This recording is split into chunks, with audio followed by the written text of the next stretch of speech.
Yeah, welcome back. So I'm delighted to be joined by Paul Embery, who is a writer, a trade union activist, and involved in the firefighter. I was to say, Paul, yeah, thanks a lot for your time. We're here to talk about your new book, which is Despised: Why the Modern Left Loathes the Working Class. And I've noticed this book's caused quite a bit of, a certain level of controversy, I think it's fair to say. But I noticed one writer on Twitter, I think it was calling out the publisher and saying that they were very distressed and that it shouldn't have been published and so on. I mean, were you surprised by this reaction? Did you expect this? I wasn't terribly surprised by it, and in fact, some of the book is about exactly, that sort of reaction, that type of mindset. That there are so many people on the left nowadays, sadly, who think there should be one particular view, who want diversity in everything but opinion, as far as I can see.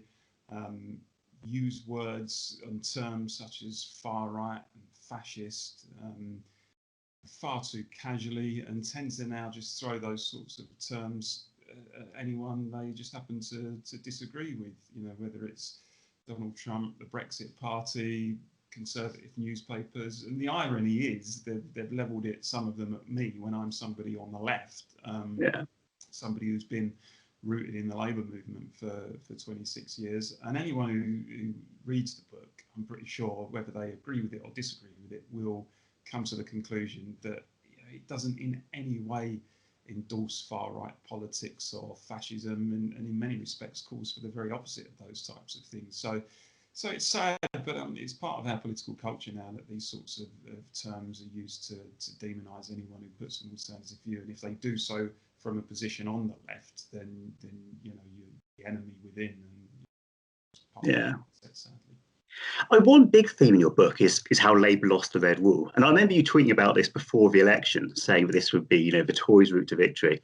And obviously that's exactly what happened. I mean, do you think they're making any progress at all in regaining it? I mean, there's some polling showing there's been some kind of positive movement for Keir Starmer. I think probably, there's a little bit of a shift there back towards Labour. Part of that, I think, may be, just the natural course of events a year after the election. I suspect COVID and the handling of that might have had something to do with it as well. I think, in his defence, I think Sir Keir Starmer has done some good things, some of the necessary things that are a first step, really, to winning back some of those red wall seats, concentrating on some of the messaging and themes that people in those communities want to hear, things like family, community, nation, etc. Things that lots of people on the modern left get quite embarrassed about, and they're almost like taboo subjects. But actually, the sort of things that in working class communities are the sort of things that are important to them, and the values that they hold dear. So I think there's probably a recognition from Sir Keir Starmer that there's no route back to power for Labour that doesn't pass through those red wall constituencies, and that has to be priority number one, winning back the hearts and minds of people in those communities. You're only going to do that by speaking about the things that matter to those communities, and getting off some of the, what I call some of the more fringe issues, the secondary issues that seem to obsess Labour activists, but actually don't rank very highly in the priorities of working class people. And it's that kind of divergence of priorities over the last couple of decades, at least, really, that has led Labour to where it is, flirting with irrelevance and unloved in much of those communities where they were once dominant. And I think Sir Keir Starmer probably understands that. If you speak to Corbynites about, or Corbynites who accept that there's been some kind of problem in their level of working class support, they usually root it back to New Labour and Blair. Is that where you think it began, or do you think it began even before that? No, I think there's some merit in that. I mean, there are some people in the Labour Party who think that the annihilation we suffered last December was all to do with Jeremy Corbyn. I think that's misguided. I mean, certainly Corbyn was unpopular on the doorstep, but he wasn't the only reason.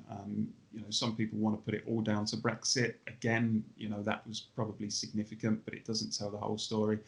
I think this sort of schism between the Labour Party and the working class actually set in around 3 decades ago, when the party, as I say in the book, the party kind of embraced the poisonous brew of social and economic liberalism, and just, I think, calculated that working class voters would never have anywhere else to go.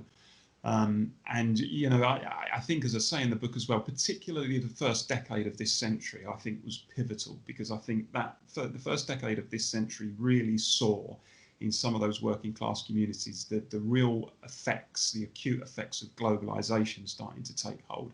So, you know, in terms of jobs and industry, you saw deindustrialization, the transfer abroad of thousands of blue collar jobs, the emergence of the gig economy, and, you know, the transient precarious employment, and that coupled with very rapid and large scale movements of labour as well, into working class communities, which impacted in a very real sense economically and socially and culturally. And people in these communities who were caught in many cases a bit of a whirlwind ripping through their communities, looked at their representatives in the labour movement and said, look, we're not comfortable with a lot of what's going on here. You know, this is unsettling. You need to slow it down. And they were patronised really by Labour politicians about how these very acute changes driven by globalization were ultimately good for them. They should embrace it. It brings them cultural enrichment and improved GDP, and it just completely missed the point. And so I think, particularly over the last kind of 15 or 20 years, that rupture between the left and the working class has intensified, largely, I think, because of those reasons. Yeah, I mean, do you think it kind of almost started with the semi-sidelining of the trade union movement? I mean, obviously, if you go back for 40, 50 years, Labour MPs were primarily recruited from the trade union movement, and now that's very much not the case. They're recruited from various middle-class professions. Do you think that's where it began? I think it's certainly a factor. I mean, if you look at the trade union movement now, the number of members of trade unions has halved since 1980. Back then it was about 13 million. Now it's about 6.5 million, I think. Now, partly that's, you know, down to deindustrialization, the fact that some of those heavily unionized industries don't exist anymore. Partly, I think, it's self-inflicted by the trade union movement itself. Has just completely lost touch in many respects with private industry. It's what I say in the book, it's retreated to its public sector comfort zone. Yeah. Often now a kind of mouthpiece for the London liberal class, doesn't really speak for working class communities in some of those old Labour heartlands. And I think, you know, the change in demographic of the Labour Party now, where it's true you don't see, you know, people coming from a trade union background so much. You don't see people now representing the Labour Party, particularly in Parliament, who have come from, you know, blue collar work. They've worked in manual labour and things like that. Very much now more likely to have been through university, to have worked for a charity or a think tank, or as a research assistant in Parliament, and are then kind of catapulted into a seat. I mean, that's always happened to a certain degree, but it's much more prevalent now, I think, in the Labour Party, and that I think has had an impact as well. And you know, the Labour Party now is largely a party, in my view, of you know, the middle class and social activists and students living in our fashionable cities, and that old working class element, I mean, it still exists to a degree, but it's been largely hollowed out. And as I describe it in the book, the Labour Party historically was always an electoral compromise between Hartlepool and Hampstead, with Hartlepool being the greater element, but with, you know, middle class liberals from Hampstead as well. And it was at its best when it was able to bring those two groups together. I think the problem over the last kind of 20 years or so is that Hampstead has come to absolutely dominate in the party, and Hartlepool has just been edged out. And unless that pendulum swings back the other way quite decisively, then Labour isn't going to win those working class votes back, I don't think. Yeah, I can't remember who said it, but it was something along the lines of Labour was kind of formed as an alliance between the Fabians, Fabian intellectuals, and the trade union movement. And you just think the former has now, you know, completely dominated over the latter. Yeah, and I want that other middle class liberal, you know, graduate element within the party. You know, I think they, as I said, you know, going back, as you say, to the Fabians, they've always been an integral part of the party, and the party's always been the better for it. My problem with it is that, you know, that element of the party has come to absolutely dominate in the party, and the working class element is you know, almost irrelevant now for many people within the party. And what Labour needs to do, I think, is to understand that it cannot win power just on the basis of one part of that coalition. It needs to appeal to both parts of the coalition. And it's almost now, I think, a reverse of what Labour tried to do in the 1990s. So under Blair, the argument was that, look, if we're ever going to win again, you know, the Tories had won 4 successive elections. If we're ever going to win again, we need to appeal to Middle England. We need more middle class support. So the working class have got to make a sacrifice in order to win that support. And the working class did, and then Labour won its second landslide in 1997. First landslide was in 1945, obviously. And the thing, you know, kind of held together for a while. So we almost now need to do the reverse of what happened in the 1990s, where under Blair, the argument was that we need to appeal to greater layers of the middle class if we're going to ever win victory again. And the working class element of the Labour Party needs to make that sacrifice so we can win that middle class support. Now that process is the other way around. You know, Labour has embedded that kind of middle class support over the years, but has lost the working class. So it's the middle class element within the party that's now called upon to make the sacrifice, because there's just no way Labour will ever win power again without winning the working class back. And unless, you know, that middle class element, the activists within the party are prepared to make that sacrifice, then I think they can kiss goodbye to any chance of power again. Yeah, I was really interested by what you said about the trade union movement, and almost there's like a disconnect between the leadership of the movement, or some elements of leadership of the movement, and the wider membership. So I mean, I noticed that there are various fringe causes which a lot of the British trade unions support. So things like the Venezuela Solidarity Campaign, the Cuba Solidarity Campaign, which is obviously a de facto a kind of pro Cuban regime group, and that's a regime where independent trade unions are banned. I mean, how did you end up with this kind of hard left clique, which is so unrepresentative of a lot of British workers, and having so much power within the trade union movement? Well, I mean, I have no problem with the trade union movement demonstrating internationalism. I think internationalism in the trade union movement is a good thing, recognising that, you know, there are lots of things that workers across the globe have in common, and, you know, supporting each other, pledging solidarity to each other where it's right to do so is a good thing. I don't think that should lead the trade union movement into supporting regimes like the Cuban regime, which, you know, has always been a real bone of contention with, you know, some people on the left thinking the Cuban regime is a socialist regime that we should all support, and other people like myself who say actually it's a very authoritarian regime, which isn't something we should have any allegiance with. But internationalism as an ideal, I think, is a good thing. But I think sometimes the priorities are wrong. And I use the example in my book of the Gilets jaunes in France. These are a group of people who came together, largely a working class movement, the Yellow Vests, who were fighting for greater democracy and sovereignty and challenging the austerity of the Macron regime. And the trade union movement in Britain didn't want anything to do with them. And that was because the Gilets jaunes were seen as sort of quite patriotic. You know, they used to march with the French tricolour. And so people thought, oh, they're a bit right wing, and, you know, they're a bit too working class for us. And there was no solidarity whatsoever from the trade union movement in Britain or the wider left for the Gilets jaunes, because it was seen to be a movement that went against the kind of cosmopolitan liberal principles of much of the movement. And I think that really betrays the real view of the left, that anything that kind of smacks of that old-fashioned working class patriotism, we don't really want anything to do with. So yeah, I mean, there is a real problem for the trade union movement that it's lost so many members over the years, doesn't really have any strategy for engaging with people working in private industry, in the gig economy, in the kind of warehouses, Amazon warehouses and precarious employment where trade union representation, I think, is really needed. And until they have that strategy, then I think the trade unions are going to continue, sadly, to be an irrelevance in so many workers' lives. Yeah.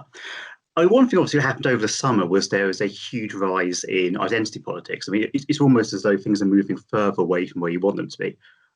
So the tendency to pigeonhole people based on sexuality, gender, race, etc. One thing that was quite interesting is the willingness of kind of the capitalist world to support that and embody that.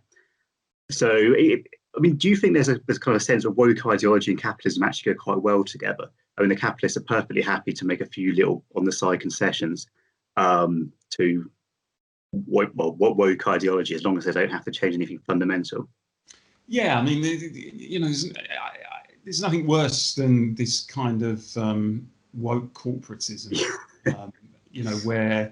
where big companies who frankly have never really had any interest in fighting injustice or campaigning for equality, and often actually have got a bit of a history of not treating their own workers particularly well and paying low wages and exploiting people, suddenly like to present themselves as kind of beacons of progressiveness and equality.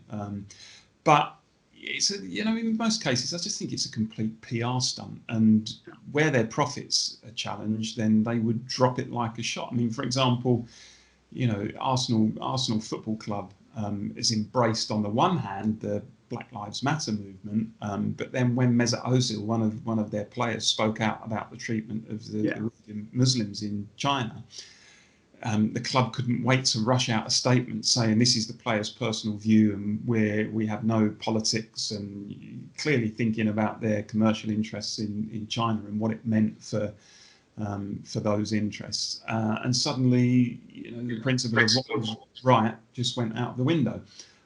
So I'm in favour of grassroots political activity and campaigning in order to challenge injustice and improve the lives of working class people, whatever their colour, whatever their race, whatever their religion.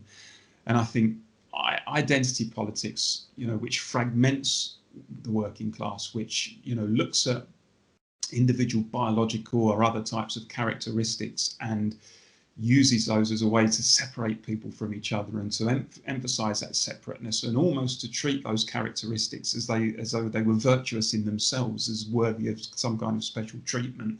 It seems to me actually to be the opposite of campaigns for civil rights back in the 1960s, the likes of Martin Luther King, who fought to challenge prejudice and injustice, but actually said that we should judge people according to the content of their character rather than the colour of their skin. And now we increasingly seem to do the opposite, where we judge people according to their biological traits rather than their views. And I'm absolutely in favour of challenging prejudice and injustice. I just don't think identity politics, which is an absolute viper's nest, I don't think that's helped at all. I think it's set that mission back.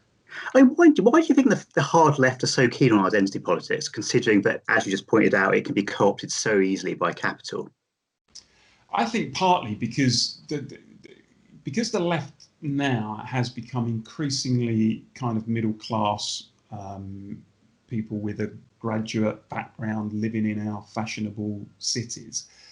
They are, on a personal level, less concerned and less affected by the ordinary bread and butter issues that affects working class people. So, jobs and wages and substandard housing, all of the things that matter to working class people, the real kind of things that stress them in their everyday lives, often are not necessarily the priorities of more middle class people and the social activists on the left. So they can afford, if you like, to indulge some of these more middle class pursuits, such as identity politics, because they're less affected by them. And I think that goes a long way to explaining it. And it's why I think so many of the issues that the left nowadays puts front and centre are not the issues that stress working class people in their lives. So, left-wing activists will often talk incessantly about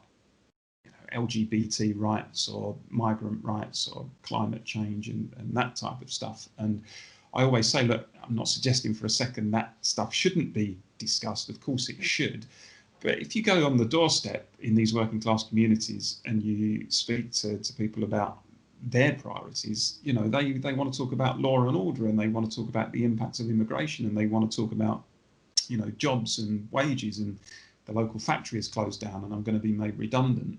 Things that really affect them in their everyday lives, and that disconnect in priorities has been a large reason why that schism at the ballot box has occurred as well. I mean, to sort of speak in crudely Marxist terms, I mean, would you now say the Labour Party's become a party of the middle class?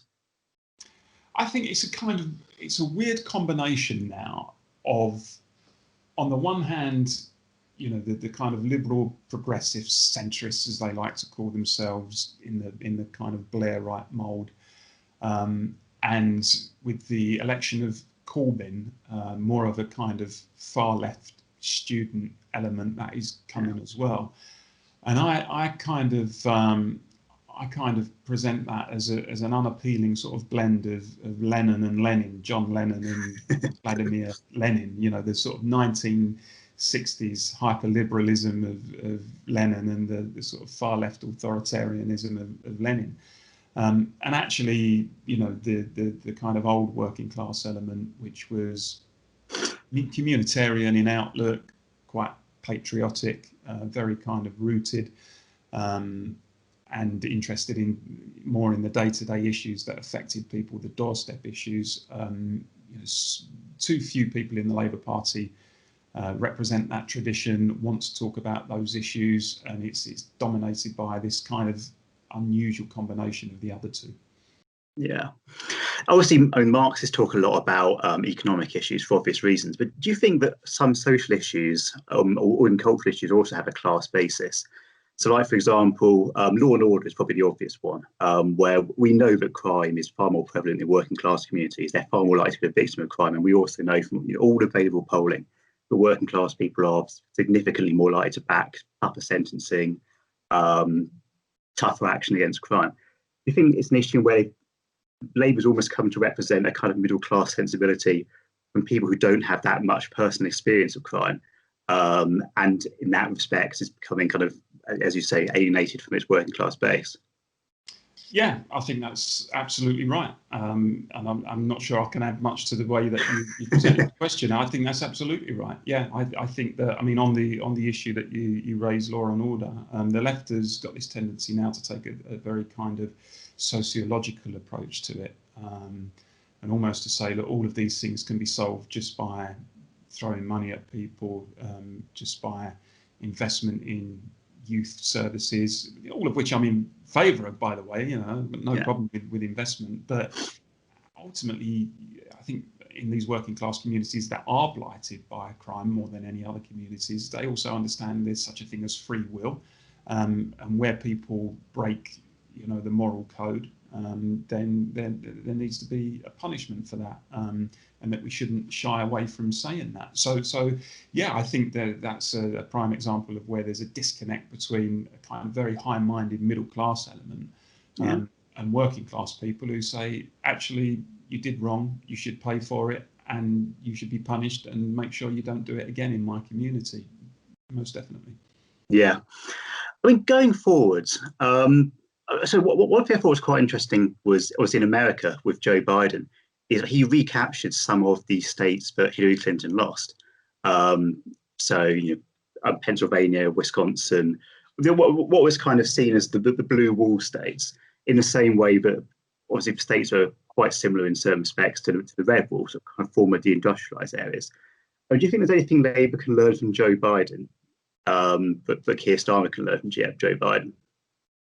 Well, I think there's a danger for Labour that they look at what's happened in America, and I think there are all sorts of reasons as to why Biden won, and I think, you know, probably the handling of coronavirus by Trump didn't help his cause. I think also because Trump was actually, in many respects, the worst possible advocate for millions of people who had legitimate grievances, particularly those people, you know, living in the Rust Belt and had seen huge deindustrialization in their communities, like people in post-industrial Britain had. But if Labour thinks, look, actually, we don't really need to change because Joe Biden has won, And they kind of put these things, Trump and Brexit, down as just temporary aberrations that occurred inexplicably, and now we're going to reassert the natural order. Like some politicians are now saying in America, well, we're getting normality or normalcy, as they say in America, we're going to get normalcy back. Actually, it was that normalcy that led to Donald Trump in the first place, because people weren't happy with it. It was in Britain, it led to Brexit because people weren't happy with the status quo. So there's a real danger that I think people in the Labour Party misread the signals. There's still an awful lot of anger and a sense of grievance in a lot of these states in America, in the Rust Belt particularly. That hasn't gone away. These people haven't suddenly fallen in love with Joe Biden, and they're not suddenly just going to fall in love with the Labour Party in the red wall constituencies. Labour needs a clear message to those constituencies that we get it, we understood why you fell out of love with us. We betrayed you effectively over Brexit and globalisation and all the other things that impacted you in a serious way. Labour's path back to power is to appeal to those communities. I think they do it by having a radical economic policy and saying to people, look, we'll invest in your area, we'll give you jobs, we'll give you decent housing, all the things you would expect a Labour government to do economically. But also we're going to combine that with what I call the cultural politics of belonging and place, and understanding your respect for your town or community, your belief that you don't like to see rapid and large-scale social and economic disruption in those communities, and that we're not going to just call you bigots and xenophobes if you do express concern about it. That has to be priority number one for Labour. That's the lesson. Be careful about what happened in America and reading too much into it. I mean, from your perspective, was the Corbyn era kind of almost a game of two halves? So on economic policy, did they move more in the direction you wanted? They became more radical. And obviously, we know that a fair amount of economic policy was actually very popular. A lot of the nationalisation stuff polls incredibly well. But conversely, on social issues, they almost went even further away from kind of the standard mean, even further into extreme identity politics. Is that kind of how you see it? Do you want to rescue the economic side of it and abandon the social side of it?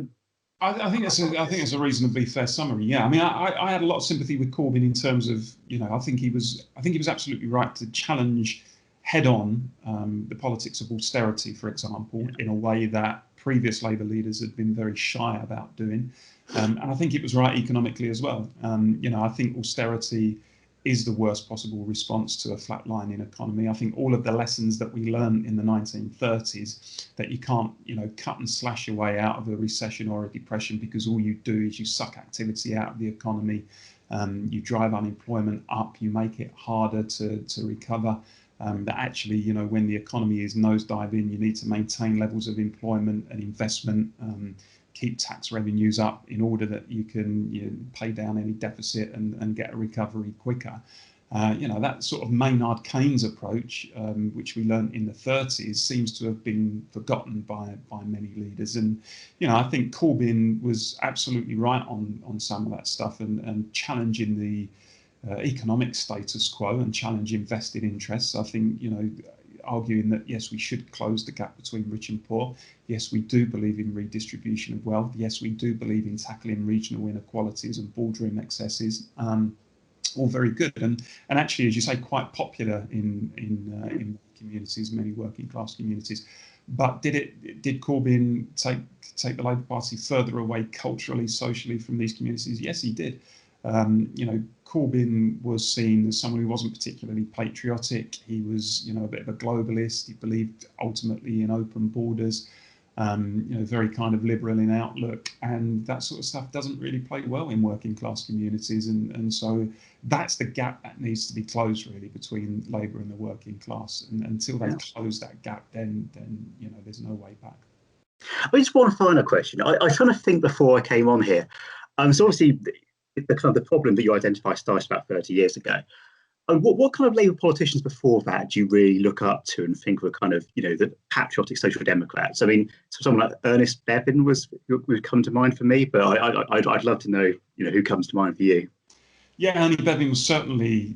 I mean, it's interesting because you think of some of these politicians now. I suspect some of them wouldn't be allowed in the Labour Party, because they were. Some of them were, proud, patriotic, socially conservative, but Labour through and through, Labour to their fingertips, and there was never any kind of incompatibility between those things. Clement Attlee, a particular hero of mine, when you look at the radical transformative Labour government in 1945, he came in as Prime Minister at a time when the country was bankrupt and on its knees and, just been through a 6-year war. Managed to create the National Health Service, managed to create a welfare state, a huge number of council homes built, giving people decent quality of housing and coming out of the slums. Took industry into public ownership. Ernie Bevin, another proud patriot, but Labour to his fingertips. More recently, perhaps people like Peter Shaw, somebody who, someone who was patriotic, had a fine economic mind, was against the EU because he saw it as something that was going to erode democracy and national sovereignty. There's a rich history of people within the Labour tradition who represent these kinds of things. But, if you said to a lot of the activists in the Labour Party now what they thought of these people, I suspect they wouldn't have much time for them at all. And that shows, I think, how far the Labour Party has moved from its roots on some of this stuff. I know I said one last question, but I just thought of one more. If you look at the contemporary Labour Party, are there certain politicians you think that embody this patriotic, social democratic politics, or is it just gone completely? There are not many, frankly. There have been over recent years some MPs, I think, who have understood it, even if they don't feel it instinctively. They understand it, and they understand that we need to connect with it. People like John Cruddas, the Labour MP for Dagenham and Rainham, people like, although she's no longer in Parliament, people like Gloria De Piero, who represented, I think it was Ashfield in Nottinghamshire, people like Caroline Flint, who represented Don Valley, another real red wall seat. But the truth is that in the PLP, the Parliamentary Labour Party, these people were pretty much in a minority, and were battling against people who I think didn't get it. And even now, I suspect there are people in the Parliamentary Labour Party who would just think that old industrial blue collar working class vote has gone forever. There's no point trying to reconnect with these people, because if you do, you're just going to have to be a little bit racist or a little bit xenophobic, and we should reject all of these values and just try to win on the basis of this kind of new middle class constituency, the students and the social activists, etc. I think that would be a disaster, A, because I don't think Labour could win on those votes alone, and B, because I think it would be a betrayal of everything that the Labour Party is about, which is about representing the least well-off in society, the people in those hard-pressed communities who work hard for a living and don't earn very much reward when they do it. That's what the Labour Party is about, and that should be the main focus for the Labour Party, winning back the hearts and minds of those communities. Yeah. Well, Paul, so it's been a real pleasure. I always love having people on from the left to prove it's not just a sort of Tory channel. So thank you very much. And obviously, I'll put a link in the description where anyone can buy a book.